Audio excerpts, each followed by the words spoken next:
안녕하세요. 인수학학원 원장 김상현입니다. 자, 올해는 코로나 때문에 너무나도 많은 변화가 있었는데요.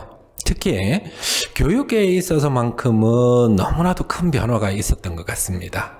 자, 오늘 이 자리에서는 사실 교육의 어떤 방법적인 부분에 대한 저희들이 얘기를 하고 싶은 것보다는 이미 예고되어져 있던 입시에 있어서 변화가 너무나도 크게 예상이 되어져 있습니다. 자, 그래서 오늘 이 시간을 통해서 앞으로 바뀌는 입시에 대한 설명을 드리고자 합니다. 물론 부모님들 모셔서 학원에서 직접 설명을 드리고, 그리고 궁금한 것들 그 자리에서 직접 질문을 받아서 해결을 해드리는 게 가장 좋은 방법인데, 올해는 아무래도 여건이 여의치가 않아서 이렇게 온라인 콘서트 형식을 통해서 저희들이 설명회를 진행을 하고자 합니다.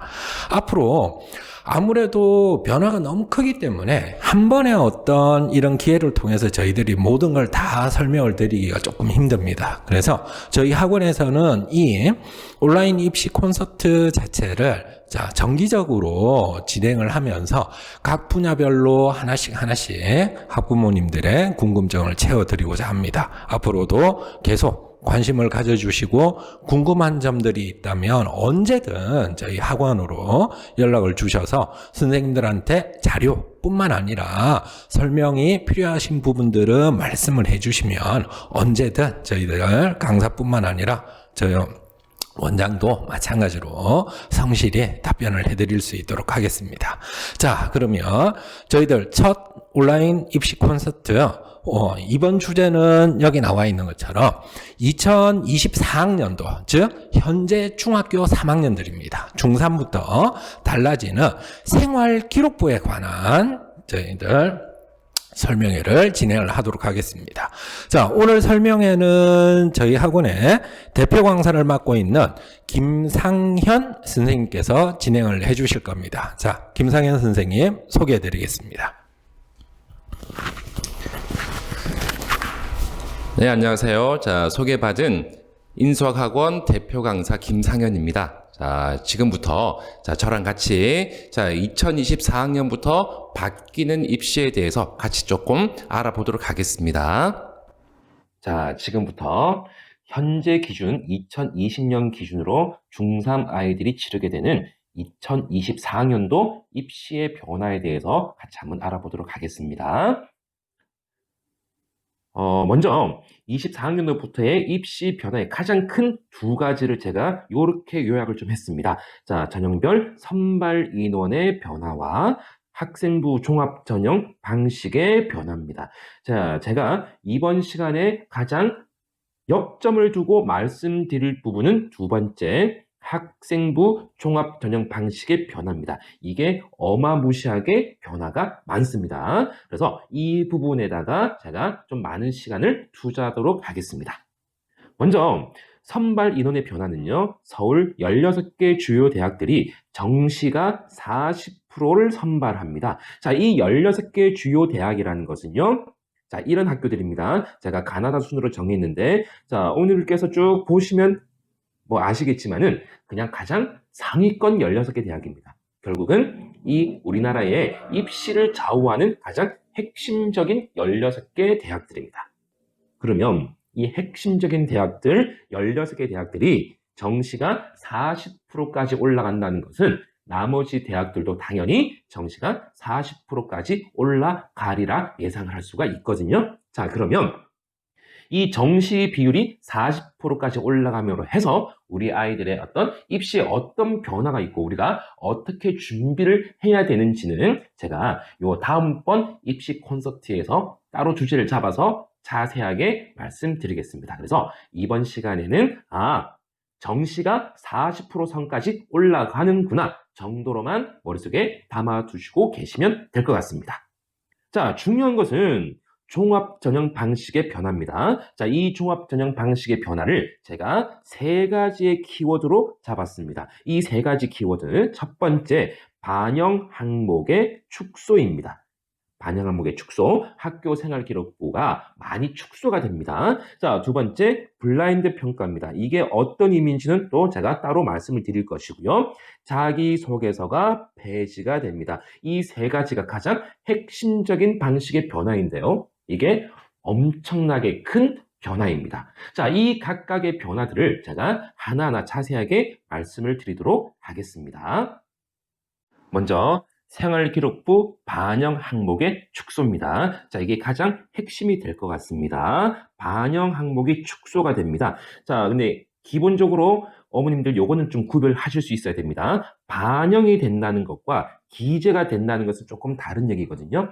자, 기재가 된다는 것은 생활기록부에 기재, 쓸 수는 있지만은 실제 대학에서 반영이 안 되는 것과 아예 생활기록부의 미기재, 기재 자체를 못하는 항목들이 따로 있습니다. 제가 이걸 조금 구별해서 말씀을 드리도록 하겠습니다. 먼저 인적사항 확인 불가. 자, 이건 크게 의미는 없습니다. 학적사항이 확인 불가입니다.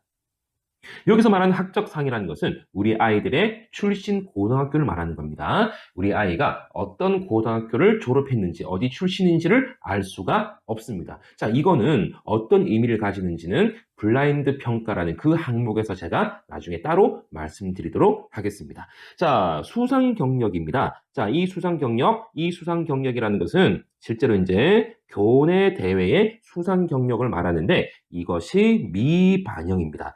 자, 지금까지 입시를 봤을 때 고등학생들이 굉장히 많이 바빴습니다. 왜냐하면 이 모든 수상 경력이 대입에 반영이 되다 보니 학교에서 어떤 이것저것 모든 대회들을 다 참가해서 최대한 상을 많이 받도록 노력을 했었어야 됐거든요. 자, 그런데 이 부분이 대입에서 반영이 안 됩니다. 굳이 열심히 모든 대회들을 참가할 필요가 없다는 겁니다. 너무 바쁘게 대회를 참가 안 해도 되겠습니다. 자, 자격증은 그냥 반영이 안 됩니다. 자, 이거는 크게 의미는 없고요. 자, 6번 창의적 체험 활동, 우리가 창체 활동이라 그러고 이거를 자율 활동, 동아리 활동, 봉사 활동, 진로 활동. 그래서 우리가 줄여서 자동 봉진이라 그러는데 이 자동 봉진 창의적 체험 활동에 기재 글자 수가 확 줄었습니다. 자, 근데 제가 기재 글자 수는 제가 따로 말씀을 제가 안 드리고 정리를 안 해놓은 게 이 글자 수가 줄어든 것은 우리에게 큰 피부로 와닿는 차이는 아닙니다. 그래서 그냥 글자 수가 줄었구나 정도만 알고 계시면 될 것 같아요. 대신에 제가 두 가지를 좀 뽑았습니다. 이 창의적 체험 활동에서는 자율 활동이 미반영되는 것과 외부 봉사가 미반영된다는 것, 요 두 가지를 핵심 키워드로 뽑았거든요. 자, 자율 동아리가 미반영입니다. 그럼 자율 동아리가 무엇이냐? 아시는 어머님들께서도 많으시겠지만 우리 아이들이 고등학교를 가게 되면은 동아리가 두 가지거든요. 자, 첫 번째 정규 동아리라는 게 있습니다. 정규 동아리는 이미 각 고등학교에서 만들어져 있는 동아리를 정규 동아리라 그러고요. 그 정규 동아리 중에 반드시 하나의 동아리를 들어야 됩니다. 내 진로와 내 관심 분야에 맞는 그 정규 동아리 중에 반드시 하나는 들어야 됩니다. 이게 정규 동아리고요. 자, 그런데 내가 마음에 맞는 또는 관심 분야가 일치하는 친구들끼리 모여서 이 동아리를 담당할 선생님을 직접 섭외를 해가지고 학교에 허가를 받아서 만들어주는, 그러니까 새롭게 만들어내는 그 동아리를 자율 동아리라 그러거든요. 자, 근데 이전까지도 마찬가지입니다. 이 자율 동아리가 굉장히 중요했었어요. 그래서 이 이전까지 현재 고3들까지는 기본적으로 동아리를 2개씩, 3개씩 끼우고 있었습니다. 정규 동아리 1개에 자율 동아리를 꼭 1~2개씩은 끼우고 있었거든요. 왜냐하면 이 동아리, 자율 동아리 활동이 전공 적합성이나 전공 역량을 키우는 데 굉장히 중요한 항목이었습니다. 그래서 이 자율 동아리를 거의 필수처럼 만들어서 가입을 했었는데 지금부터는 필요가 없습니다. 대입에서 미반영되니까 굳이 자율 동아리 활동을 할 필요가 없습니다. 자, 외부 봉사는 뭐냐면 우리가 학생들이 개인적으로 가서 봉사할 장소를 가서 봉사할 곳을 섭외를 해가지고 직접 가서 봉사를 하는 것이 외부 봉사거든요. 예를 들자면 요양병원에 가서 봉사를 한다든지 보육원에 가서 봉사를 한다든지 관공서에 가서 봉사를 한다든지 자, 내가 직접 가서 장소를 섭외를 해서 봉사하는 것이 개인 봉사 또는 외부 봉사라 그러는데 이게 미반영입니다. 자, 이전까지는 또 이 외부 봉사가 자기소개서의 굉장히 중요한 항목이었었거든요. 이 자기소개서에서 이 인성 부분에 대한 그 항목을 작성하기 위해서 반드시 필요했던 것이 외부 봉사였습니다. 그렇지만 앞에 좀 전에 보셨다시피 24학년도부터는 자기소개서마저도 폐지가 됩니다. 그러니까 이 외부 봉사를 써먹을 데가 없습니다. 써먹을 데도 없고 대입에서도 미반영되니까 필요가 없습니다. 전혀 할 필요가 없습니다. 학교에서 기본적으로 주어지는 그 봉사 시간만으로도 충분합니다. 자, 7번째, 교과학습 발달 상황에서 자, 방과 후 학교는 아예 기재가 안 됩니다. 자, 방과 후 수업이라 그러죠. 정규 수업을 마치고 방과 후 수업을 내가 들어도 되고 안 들어도 되는데 자, 이제는 아예 기재 자체가 안 되니까 이 수업이 나에게 도움이 되겠다, 학습에 도움이 되겠다 싶으면 그냥 들으면 되는 것이고요. 굳이 학습에 크게 도움이 안 되겠다 싶으면 그냥 안 들으면 그만입니다. 자, 8번. 독서 활동입니다. 자, 독서 활동이 또 미반영입니다. 이 독서 때문에도 또 굉장히 학생들이 고생을 많이 하거든요. 공부할 시간도 부족한데 언제 책을 읽냐고요. 그죠? 근데 이게 미반영됩니다. 자, 그럼 제가 여기다가 좀 별표를 한 개 하겠습니다, 어머님들. 자, 그럼 제가 한번 여쭤볼게요. 이 독서 활동이 대입에 미반영입니다. 물론 생활기록부에 기재는 되는데 대입에서는 쓸 수가 없습니다. 자, 그러면 독서 활동을 굳이 할 필요가 없습니다. 이렇게 생각할 수 있겠죠. 대입에 반영이 안 되니까. 그렇죠? 자, 그런데 어머님들 그렇게 생각하시면 큰일 납니다. 알겠죠? 독서 활동은 반드시 필요합니다. 아니, 대입에 반영이 안 되는데 왜 필요한가요? 자, 우리 7번. 이 교과학습 발달 상황에는 자, 뭐가 있냐면 세부 특기상, 즉 우리가 줄여서 세특이라 그러거든요. 자, 세부 특기상이란 제가 좀 이따가 말씀을 드릴 건데 이 세특이라는 게 있습니다. 이 세특에다가 이 독서 활동을 녹여내야 됩니다. 자, 세특에 이 독서 활동을 녹여낸다. 자, 이게 무슨 말일까요? 자, 그럼 제가 이 세특이라는 것이 무엇인지 설명을 드리면서 다시 한번 말씀을 드리겠습니다. 자, 세부 능력 및 특기상. 자, 이게 어디 포함되어 있냐면요. 학생들 내신 등급들이 나오거든요. 과목마다 내신 등급이 나오고 그 밑에 칸에 보면 세부 능력 및 특기상이라고 작성이 되어 있습니다. 자, 이게 뭐냐면 각 과목의 선생님들께서 그 학생에 대한 평가를 기재하는 부분입니다. A 학생에 대해서 국어 선생님께서도 영어 선생님께서도 수학 선생님께서도 이 A라는 학생에 대해서 평가를 하는 부분이 세부 능력 및 특기상입니다. 자, 그럼 이게 왜 중요하냐면요. 자, 다시 한번 잠깐만 앞으로 가볼게요. 자, 어머님들 보세요. 다 빠졌습니다. 인적, 학적, 수상 경력, 자격증, 그리고 자율 동아리, 외부 봉사, 독서 활동 싹 다 빠져버렸죠. 이 부분들이 왜 싹 다 빠져버렸냐면은 이런 부분들이 굉장히 우리가 이전까지 계속 뉴스에 나오는 굉장히 좀 시끄러운 부분들이었었거든요. 그러니까 원체 이런 부분들이 좀 문제가 많고 시끄럽다 보니까 싹 다 빼버렸습니다. 자, 그럼 다 빼버렸는데 도대체 그러면 무엇을 가지고 종합전형의 당락을 결정해야 되느냐 이 말인 거죠. 대학 입장에서 얘들이 다 빠져버리는데 뭐 갖고 이 학생을 평가할 것이냐 이 말입니다. 이 세부 능력 및 특기상, 이 세특밖에 안 남는 겁니다. 세부 특기상밖에 없어요. 생활기록부에 종합전형에서 입학사정관들이 대학에서 이 학생을, 이 아이들을 판단 내릴 수 있는 기준이 세부 특기상밖에 안 남아 있습니다, 이제. 그러면 제가 감히 이렇게 말씀드릴 수도 있을 것 같아요. 자, 세부 특기사항과 내신 성적, 이걸 합한 것이 결국 그냥 종합전형입니다. 그냥 이 두 개를 합한 것이 종합전형입니다. 자, 세부 특기사항과 내신 성적 딱 이 두 가지만 가지고 우리 아이들을 평가하는 것이 종합전형이라고 봐도 무방합니다. 자, 그러면 이렇게 세부 특기사항이 중요한 거지 않습니까? 자, 그럼 이걸 어떻게 써야 되느냐고요. 자, 제가 큰 틀부터 말씀을 드리겠습니다. 가장 이상적인 것은요.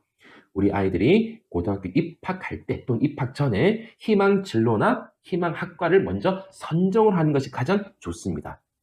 그러면 이 선정된 진로나 희망 학과에 맞춰서 3년 동안, 물론 정확하게는 3학년 1학기까지 5학기가 되겠습니다. 이 5학기 동안에 이 세부 능력 및 특기상에다가 우리 아이의 큰 스토리를 쭉 만들어주는 겁니다.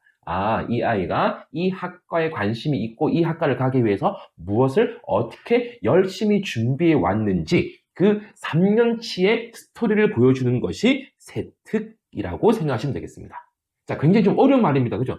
3년 동안에 이걸 미리, 이걸 갖다가 3년 동안에 이 스토리를 녹여낸다는 것이 굉장히 어렵거든요. 그래서 이 세부 능력 및 특기상의 가장 핵심은요, 두 가지입니다. 이걸 잘 녹여내기 위해서는 보고서와 독서가 되겠습니다. 이 두 가지가 세특의 가장 핵심이라고 보시면 되겠습니다. 무슨 말씀이냐면요. 제가 간단하게 한번 예를 들어보겠습니다. A라는 학생이 있죠. B라는 학생이 있는데 A라는 학생의 세특은 각 과목마다 선생님들께서 이렇게 써주신 거예요. 이 A 학생에 대해서 국어 선생님께서 이 학생은 수업에 충실하고 집중해서 수업을 열심히 잘 듣습니다. 이러고 끝이 나버린 거예요.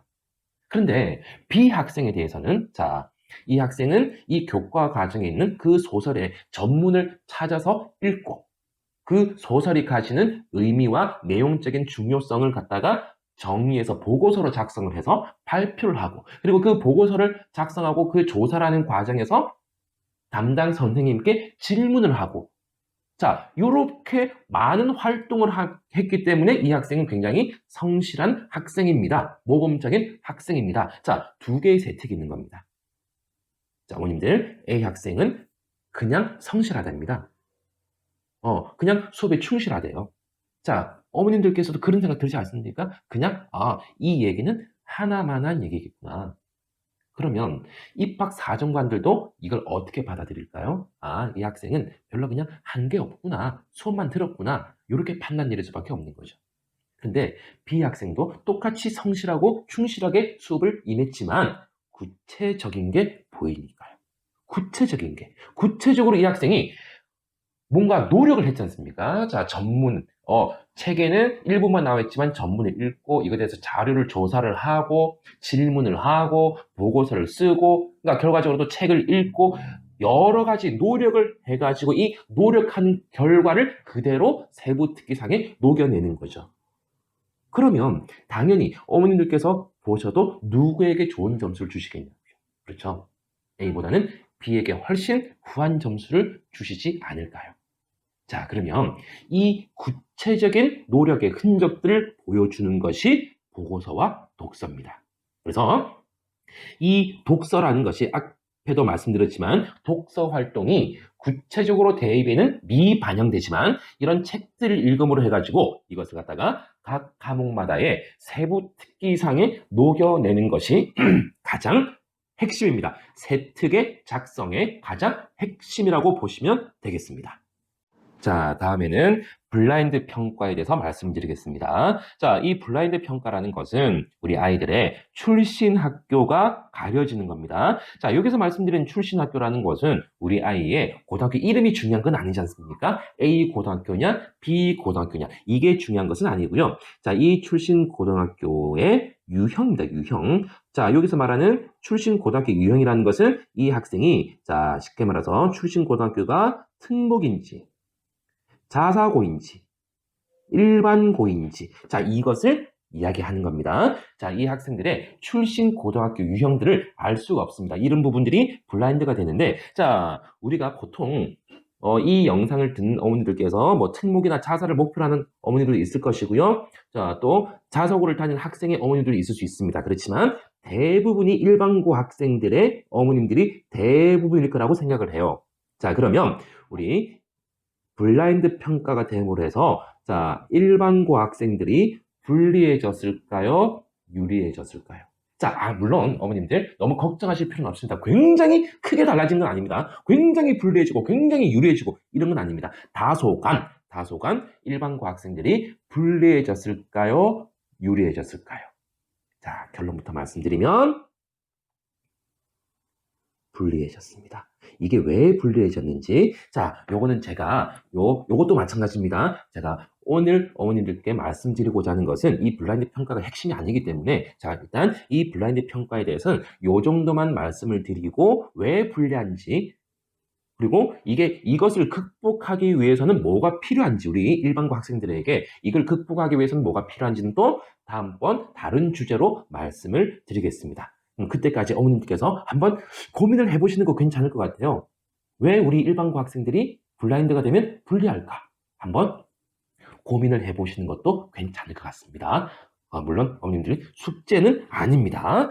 자, 자기소개서가 폐지가 됐습니다. 자, 굉장히 종합전형에서 중요한 의미를 가졌던 자기소개서가 폐지가 됐습니다. 그냥 이건 없어져 버린 겁니다. 이거에 대해서는 그냥 어머님들 신경 쓰실 필요가 전혀 없습니다.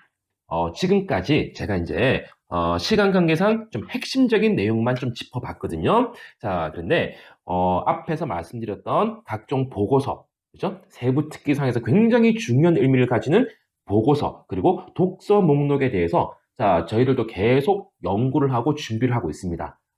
즉, 보고서를 각각의 학생들의 그 진로에 맞는 보고서 작성을 아이들에게 어떻게 좀 설명을 하고 어떻게 지도를 할지, 어떤 주제가 적당할지, 또는 각 전공마다의 어떤 추천 도서들이 있고 어떤 책들을 참고로 하는 것이 좋을지를 저희들이 계속 연구를 하고 준비를 하고 있습니다. 그래서 구체적인 부분들이 좀 궁금하시다든지 필요하신 부분들이 있으면 언제든지 학원으로 또는 저에게 연락을 주시면 되겠습니다. 그리고 주변에 관심 있으신 어머님들 계시면요. 자, 이 영상을 공유를 하셔도 되고요. 그리고 저희 학원에 대해서 많이 추천을 해주시면 감사하겠습니다. 그리고 앞서 서두에서도 원장 선생님께서 말씀하셨다시피 앞으로 다양한 주제로 계속 주기적으로 이 입시 콘서트를 통해서 어머님들께 입시 정보를 정확하고 빨리 신속하게 반드시 전달해 드리도록 하겠습니다. 어머님들 수고 많으셨고요. 다음번 입시 콘서트에서 뵙겠습니다. 감사합니다.